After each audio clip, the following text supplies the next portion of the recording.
America నుంచి అక్రమ వలసదారులను return పంపిస్తోంది America.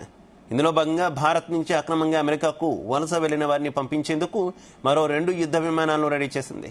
కొత్తగా వచ్చే 2 విమానాల్లో రేపు మరో ఫ్లైట్ 119 మందితో ఆదివారం అమృత్సర్లో దిగనుంది. అయితే మరో విమానం ఎప్పుడు ల్యాండ్ అవుతుందనే దానిపై ఇంకా క్లారిటీ ఇవ్వలేదు అమెరికా.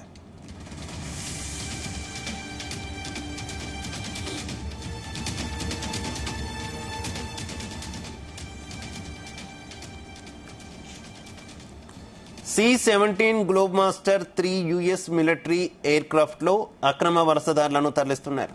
ఈ విమానంలో రానున్న 119 మంది భారత వలసదారుల్లో 67 మంది పంజాబ్ కు చెందినవారు, మిగిలిన వారు హర్యానాకు చెందినవారు. 33 మంది గుజరాత్ నుంచి 8 మంది, ఉత్తరప్రదేశ్ నుంచి 3, గోవా రాజస్థాన్ నుంచి చెరో 2 ఉన్నారు. అలాగే మహారాష్ట్ర నుంచి 2, జమ్మూ కాశ్మీర్ హిమాచల్ ప్రదేశ్ నుంచి ఒక్కొక్కరు ఉన్నట్టు అధికారులు తెలిపారు. అక్రమ వలసదారులందరినీ వారి స్వదేశాలకు తిరిగి పంపేందుకు ప్రతివారం బహిష్కరణ ప్రక్రియ కొనసాగుతుందని అమెరికా అధికారులు తెలిపారు.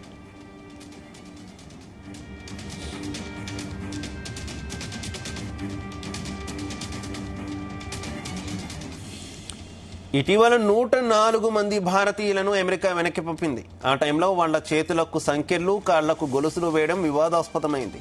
ఈ పరిణామాల వేళ తాజాగా అమెరికా అధ్యక్షుడు డొనాల్డ్ ట్రంప్తో భేటీ అయిన ప్రధాని మోదీ ఈ అంశంపై చర్చించారు. అనంతరం చట్టవిరుద్ధంగా అగ్రరాజ్యంలో నివసిస్తున్న భారతీయులను స్వదేశానికి తీసుకొస్తామని ప్రకటించారు. ఒక దేశంలోకి చట్టవిరుద్ధంగా ప్రవేశించిన వారికి అక్కడ నివసించే హక్కు ఉండదని, ఈ విధానం ప్రపంచమంతటికీ వర్తిస్తుందని పేర్కొన్నారు.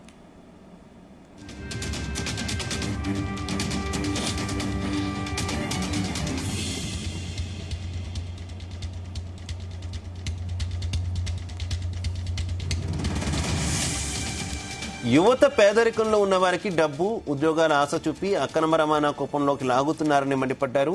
ఈ దారుణాలను సమూలంగా నిర్మూలించాలన్నారు నరేంద్ర మోదీ.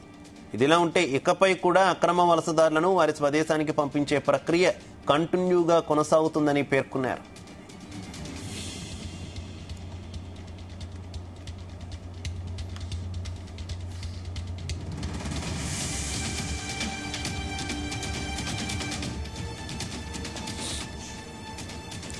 ఇక వ్యాలంటైన్స్ డే సందర్భంగా అమెరికాలో ఉంటున్న అక్రమ వలసదారులను ఉద్దేశిస్తూ ఓ ఆసక్తికరమైన పోస్ట్ను షేర్ చేసింది.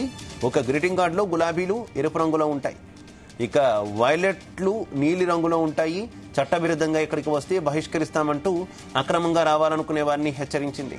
ఈ గ్రీటింగ్ కార్డులో సీరియస్ గా ఉన్న అధ్యక్షుడు ట్రంప్ తో పాటు సరిహద్దు చీఫ్ థామస్ హోమన్ ఫోటోలు ఉన్నాయి.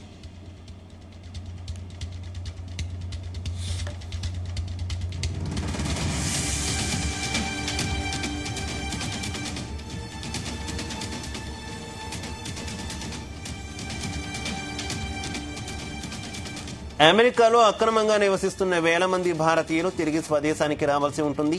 బ్లూంబర్గ్ అంచనా ప్రకారం 18,000 మంది భారతీయులను ఇప్పటిదాకా గుర్తించారు.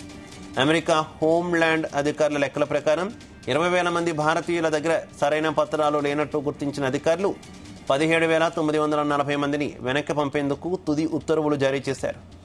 2,467 మంది ఎన్ఫోర్స్మెంట్ అండ్ రిమూవల్ ఆపరేషన్స్ నిర్బంధంలో ఉన్నారు. అయితే ఇవి 2022 నాటి లెక్కలని, ప్రస్తుతం మరింత మంది ఉండవచ్చని అధికారులు అంటున్నారు.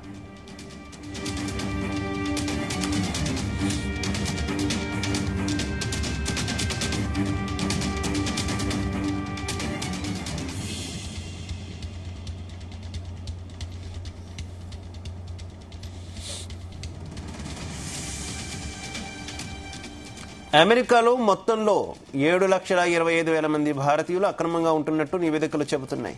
అక్రమ వలసదారులపై అమెరికా అనుసరిస్తున్న విధానాల పట్ల ఇప్పటికే ఇండియా తన స్పందనను తెలిపింది. అక్రమ వలసలకు తాము వ్యతిరేకమని, ఈ అంశం అనేక నేరాలతో ముడిపడి ఉందని పేర్కొంది. వీసా గడువు ముగిసినా సరైన పత్రాలు లేకుండా భారతీయులు అమెరికాతో సహా ఎక్కడున్నా వారిని తిరిగి తీసుకువచ్చేందుకు వీలు కల్పిస్తామని భారత విదేశాంగ శాఖ స్పష్టం చేసింది.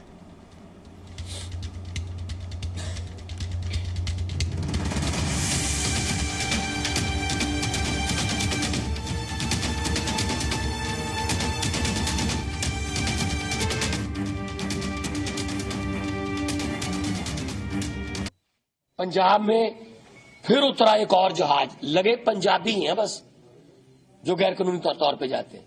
अगर गिनती के हिसाब से करने हैं भाई साहब, अब कह रहे हैं 119 में से 67 हमारे हैं पंजाब के, तो इसलिए अमृतसर। तो फिर पहले वाला अहमदाबाद क्यों नहीं उतरा?